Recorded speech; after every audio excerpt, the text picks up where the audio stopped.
All right, let's just dive right into a seriously fascinating exploration of how one man managed to transform 40 years of seemingly random career events into a highly deterministic, perfectly tuned life operating system. Welcome to this explainer. Today, we're taking a deep dive into the deeply intriguing framework created by CangYan. It's known as the CangYan Systems Model, or CYSM for short. Basically, it's a complete open source audit of a life built entirely on engineering principles. But before we actually break down the architecture of this model, we have to ask ourselves a pretty fundamental question. Think about it. Is our life trajectory actually under our conscious control from day one? Or are we just sort of floating along, responding to environmental inputs and random signals? Lin's entire system is built on this core realization that life absolutely does not begin with a grand design. It begins with interpreting signals. To reverse engineer this whole framework, we're going to look at 6 distinct modules. First up, the life operating system. Second, signals in randomness. Third, the dual language system. Fourth, the skill evolution chain. Fifth, calibrating systems. And finally, achieving true life autonomy. Okay, kicking things off with Section 1, the life operating system, building a white box framework. So Lin actually refers to his 40-year journey as a white box model. And what that means is every single input, output, and logic pathway is visible, it's verifiable, and it's completely modifiable. Notice how his life isn't presented as your standard resume. It's laid out as a structural blueprint. You can see it's divided distinctly into what he calls the soul layer and the engineering layer. The soul handles awareness and positioning, while the engineering layer is made up of these highly deterministic modules, things like a low-energy engine and a skill evolution chain. It's literally an intricate system of continuous preventative maintenance applied to, well, a human life. The absolute crucial takeaway of this entire system is a radical reframing of how we view adversity. For Lin, environmental roadblocks are not actually roadblocks at all. They're just directional signals guiding your trajectory. They aren't there to stop you. They are literally there to route you. Moving right along to Section 2. Signals within the randomness, transforming limitations into inputs. So how exactly does a seemingly negative constraint become the foundation of a whole life system? Well, picture 1970s Singapore. There was a massive demand for English medium schools, and Lin's mother really wanted him to attend one. But there just weren't enough slots.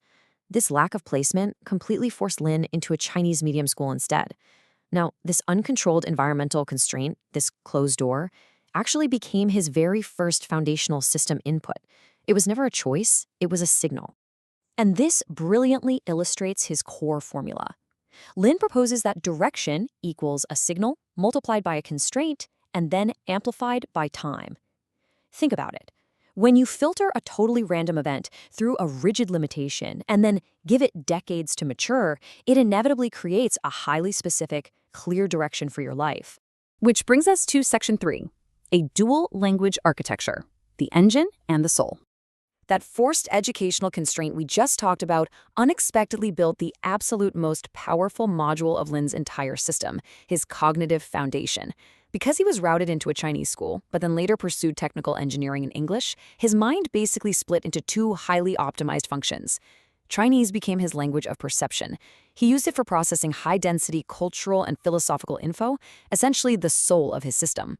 Meanwhile, English served as his engine. It was his tool for technical understanding, analytical thinking, and strict engineering logic. We're not just talking about language skills you slap on a CV here. This represents a 60-year cognitive architecture. The 2 languages just perfectly complement each other. He uses his Chinese perception to spot the mysterious random signals out there in the world, and then he uses his English engineering mindset to build solid structures right around them. Okay, let's shift gears to Section 4, the skill evolution chain, extracting certainty from the chaos. So how do high-level philosophies actually translate into real-world skills and, paychecks? At first glance, this timeline looks totally disjointed. He starts in the humanities in 84, pivots over to ITE electrical training in 89, works in facilities management and semiconductors, gets his first exposure to AI in 94, and then returns in 2025 post-retirement for an applied AI diploma. But far from being random jumps, this visually proves an escalating, highly intentional evolutionary chain. Every single node probably seemed totally random at the time. But the continuous application of system maintenance and learning linked them up into an undeniable upward climbing trajectory. He used the deterministic act of continuous learning to stitch together humanities and sciences, hardware and software. It seamlessly connected a traditional engineering past straight to a cutting-edge AI future. Next up, Section 5, Calibrating with Philosophers, Recognizing Structural Companions. Now, any true engineering system requires constant calibration to make sure it's actually functioning correctly, right? Well, Lin found his calibrators not in modern self-help gurus, but in historical philosophers and scientists. Encountering Galileo's thought early on provided the ultimate foundation for how Lin understands knowledge. It proved that his model isn't some strict dogma you just teach to others. Instead, it's a tool for self-discovery. The metrics and formulas, they aren't judgments, they're simply feedback helping you find your own coordinates. Later on, Einstein's perspective perfectly validated Lin's view of the world. It confirmed that the mysterious and random events in life, the chaotic noise we usually try to avoid, are actually the most crucial data signals for our personal engineering. The takeaway? We shouldn't fear the mystery. We should engineer it. And honestly, the truly mind-blowing part about all this, Lin didn't read these thinkers to figure out what to do with his life. He encountered them after the fact. He used their wisdom simply to calibrate and validate the robust operating system he had already naturally built through his own trial and error. They were just his structural companions on the journey. Which leads us to our final part. Section 6, Achieving True Life Autonomy, the Exemption Right. So, what's the actual output here? How do all these environmental signals, dual languages, and evolving skills output into tangible freedom? Well, here is the literal mathematical code of his life autonomy. He relies on a 5.61% annual yield from an income portfolio, a continuous skill evolution chain ensuring his human capital always remains an asset, keeping his overhead super low. We're talking a strictly maintained low-energy engine of just 667 Singapore dollars a month, and a solid 15% cash buffer. This precise combination absolutely eliminates financial anxiety. Looking at this life autonomy equation reveals the ultimate goal of the system, making absolutely sure that failure doesn't compound.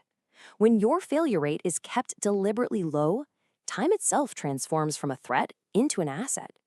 You're no longer chasing sudden wealth. You are engineering long-term self-sufficiency. By applying rational engineering to the mysterious randomness of life, Lin achieved what he beautifully calls the exemption right. Just like a lighthouse standing firm amidst crashing waves, the exemption right is the ultimate freedom from participating in the relentless pressures of societal systems. It's true autonomy, allowing him to navigate life purely by his own internal compass. I'm going to leave you with this thought to really reflect on today. We all face roadblocks and limitations that feel incredibly frustrating at the time. But based on Lin's blueprint, are you maybe ignoring the very constraints that could serve as the foundational inputs for your own life operating system? I mean, what if your current obstacle is actually your very first signal? Thanks for joining me on this explainer, and keep engineering your path.